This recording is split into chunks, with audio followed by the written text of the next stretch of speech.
മലയാളികളുടെ പ്രിയപ്പെട്ട നടനാണ് ജഗതി ശ്രീകുമാർ.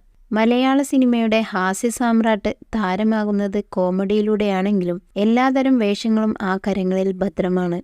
തന്റെ പ്രകടനം കൊണ്ട് ജഗതി അനശ്വരമാക്കിയ രംഗങ്ങളും സിനിമകളും എണ്ണിയാലൊടുങ്ങില്ല. എന്നാൽ ഇന്ന് അദ്ദേഹത്തിന്റെ പ്രകടനങ്ങൾ മലയാളി വല്ലാതെ മിസ് ചെയ്യുന്നുണ്ട്. കാറപകടത്തിൽ ഗുരുതര പരിക്കേറ്റ ജഗതിക്ക് ഇപ്പോഴും സംസാരിക്കാൻ പോലും സാധ്യമായിട്ടില്ല. ഒരു നാൾ അദ്ദേഹം തിരികെ വരുമെന്ന പ്രതീക്ഷയോടെ ആരാധകർ അദ്ദേഹത്തിന്റെ സുഖപ്രാപ്തിക്കായി പ്രാർത്ഥിക്കുകയാണ്. അതേസമയം കൂടെ അഭിനയിക്കുന്നവരെ പോലും ഞെട്ടിക്കുന്ന അദ്ദേഹത്തിന്റെ പ്രതിഭയെക്കുറിച്ച് മലയാള സിനിമ ഇന്നും സംസാരിക്കുന്നുണ്ട്. ഇപ്പോഴിതാ ജഗതിയെക്കുറിച്ചുള്ള നടി ഗായത്രി വർഷയുടെ വാക്കുകൾ ശ്രദ്ധ നേടുകയാണ്.